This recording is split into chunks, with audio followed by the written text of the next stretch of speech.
You don't deserve to work here." The words hit the air like a slap. Loud, sharp, public. The voice belonged to Gordon Walters, a billionaire investor known not only for his fortune, but for his explosive temper. He stood at the center of the restaurant, red-faced and fuming, pointing angrily at a young waitress who had just placed a plate of steak in front of him. The entire room froze. Forks stopped midair. Glasses trembled in diners' hands. Conversations died instantly. Every head turned toward the scene. And there she stood, Kiana, just 23 years old, a young black woman trying to finish nursing school while working 2 jobs, dressed neatly in her uniform, holding a tray close to her chest.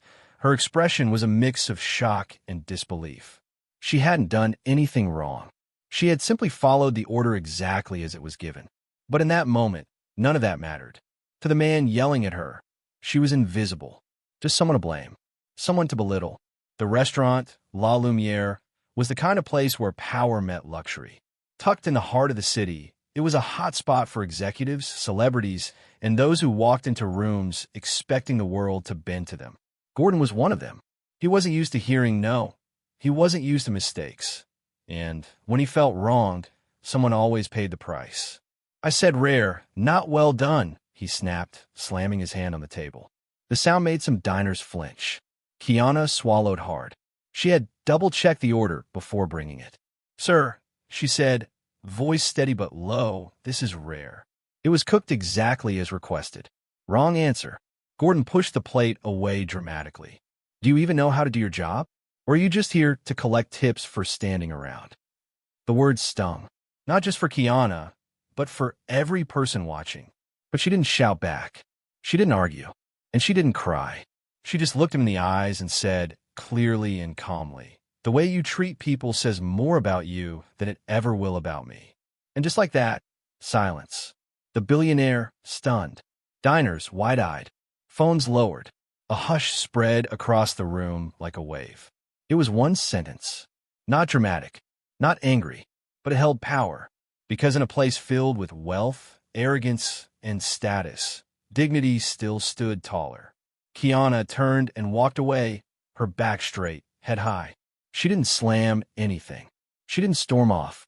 But every step she took echoed louder than Gordon's entire outburst. At her station in the back, the tension still buzzed in her body. Her hands trembled slightly.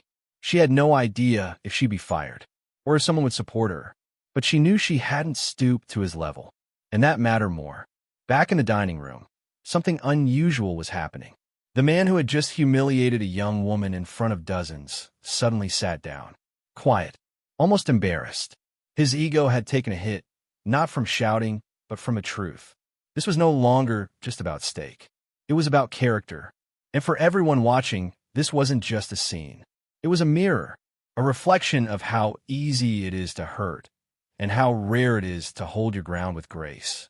And this was just the beginning. Gordon Walters sat motionless at the table, his hands resting awkwardly near his untouched plate as the echoes of that one sentence still rang in his ears.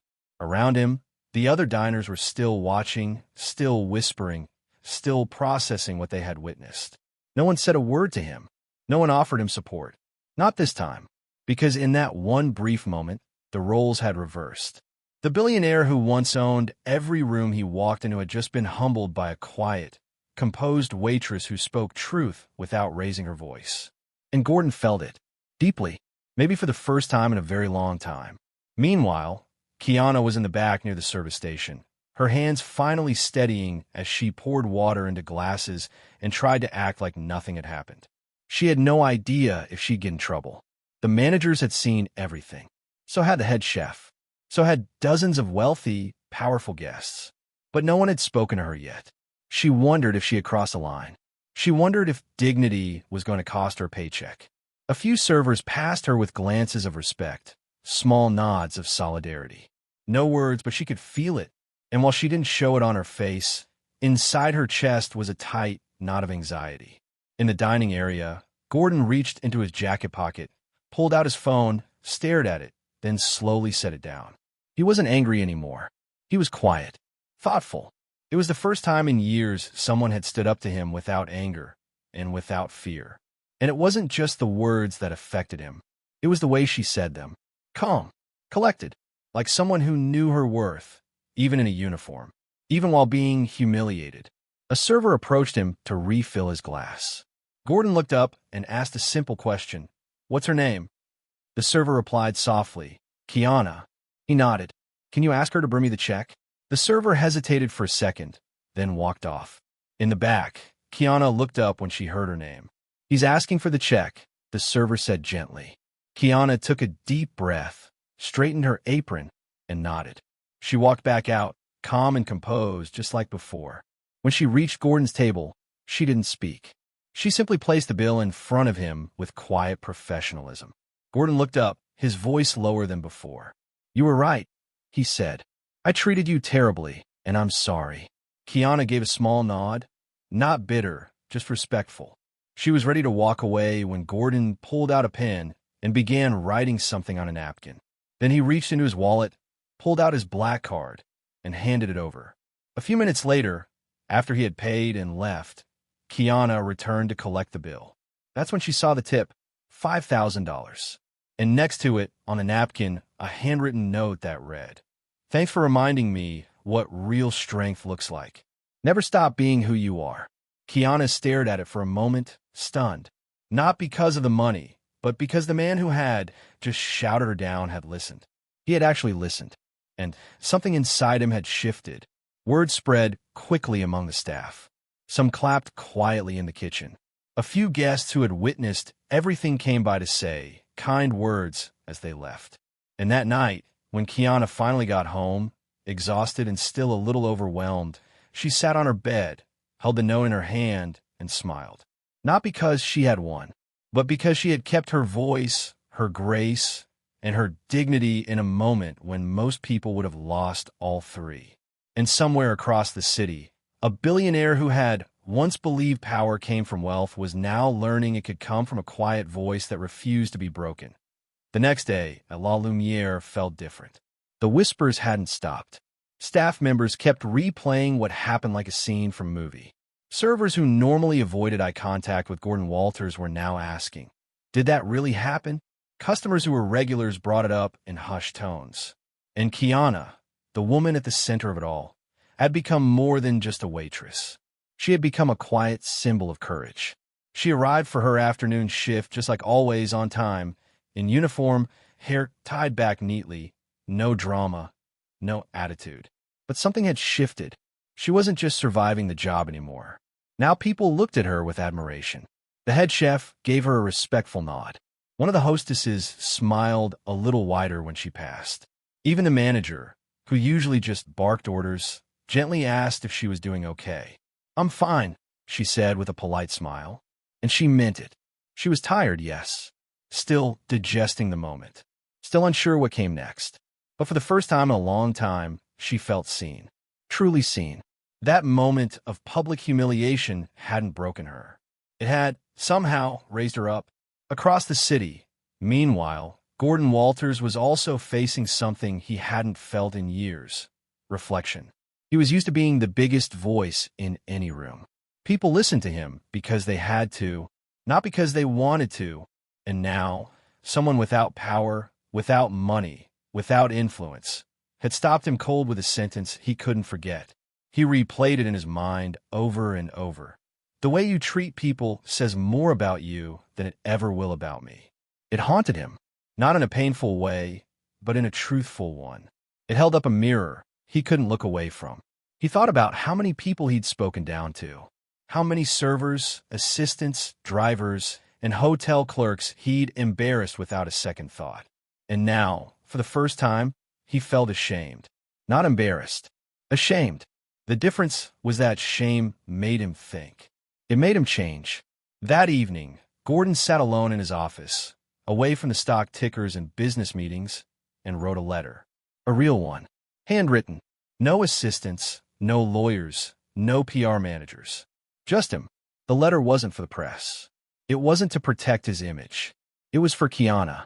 He didn't even know if he'd send it. But he wrote it anyway. In it, he thanked her. Not just for her professionalism, but for her courage. For holding her ground without hate.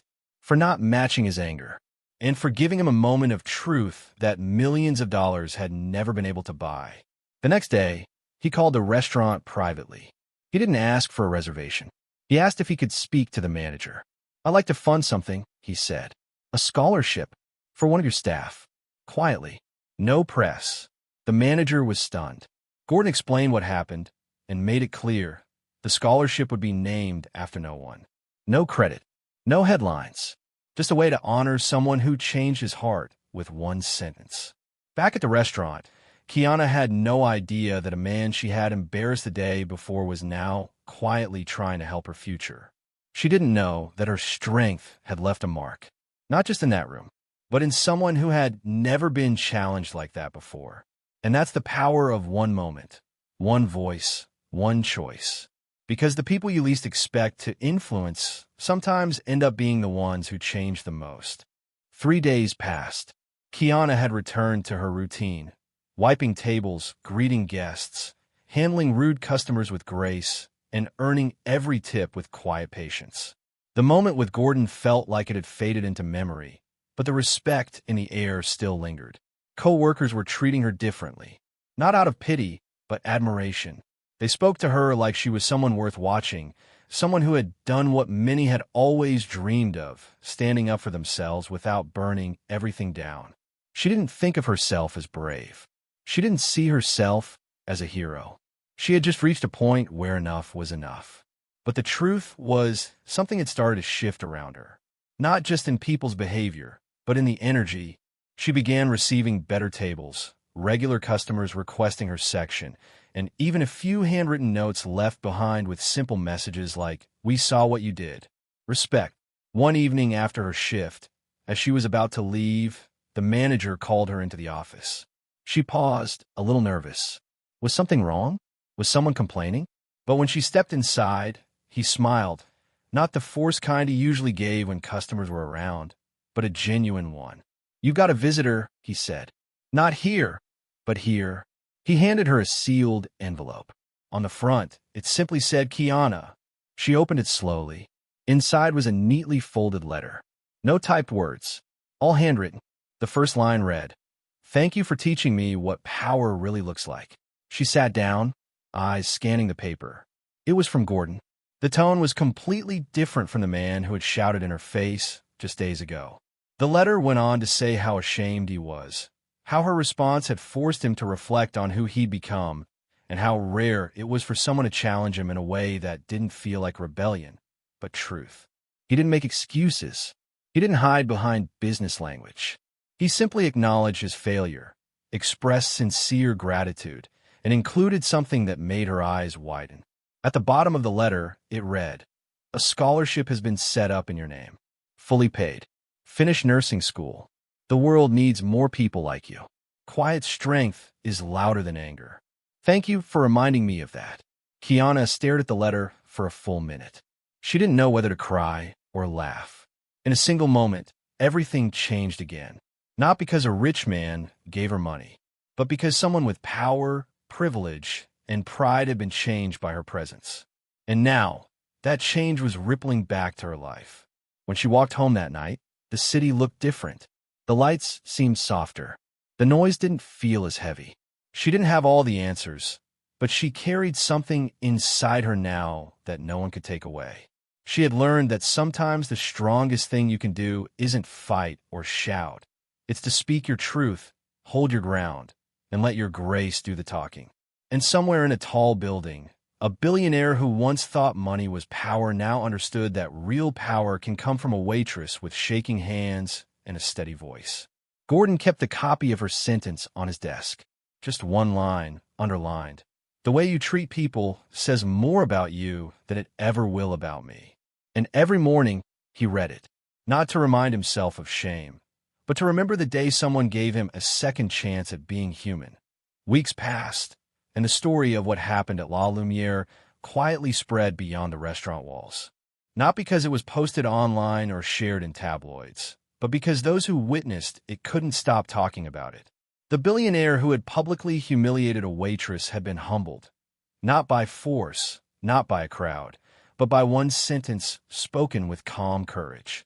And the young woman who had been the target of his anger walked away not as a victim, but as a voice of dignity and grace. Kiana didn't chase recognition. She didn't post the letter online. She didn't brag about the scholarship or would try to turn the moment into attention. She simply went back to class, finished her nursing program, and kept moving forward. But her coworkers never forgot. Her friends didn't forget. And Gordon Walters certainly didn't forget. For the first time in years, he had begun to truly change. Not just in public, but in private. The man who once treated staff like furniture now took time to listen, to ask questions, to remember names. It wasn't just guilt, it was growth. And it had started the moment someone stood up to him not with rage, but with respect. And perhaps most powerfully, with truth. One sentence had held up a mirror he couldn't ignore. And now, that reflection lived with him every day. One afternoon, La Lumiere received a bouquet of white lilies at the front desk. Attached to it was a small, simple card. It read, "For the one who reminded us all what strength really means." No name was written, but they all knew who it was from. Kiana, now balancing nursing shifts with part-time restaurant work, smiled when she saw it. She didn't need headlines. She had something more valuable: self-respect, growth, and the proof that one voice can make a difference, even in a world that often tries to silence it. And that's where today's story ends, but its message lives on. Because whether you're rich or struggling, loud or quiet, powerful or overlooked, how you treat others defines your true value. And sometimes, the person you think has the least power is the one who holds the greatest strength. At Moral Mirror, we believe every story reflects something deeper, something real, something worth remembering. This wasn't just a story about a restaurant or a ruined lunch. It was a reminder that integrity doesn't shout. It doesn't need a stage. It doesn't demand applause. It simply stands tall, speaks calmly, and lets the world feel the weight of its truth.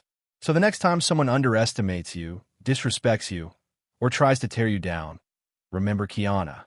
Remember her strength. Remember that one sentence can shift a room, shake a heart, and maybe even change a life. And to all our viewers at Moral Mirror, thank you for listening, for feeling, and for growing with every story. If this one touched you, share it. Because sometimes the quietest voices leave the loudest echoes. We'll see you in the next one.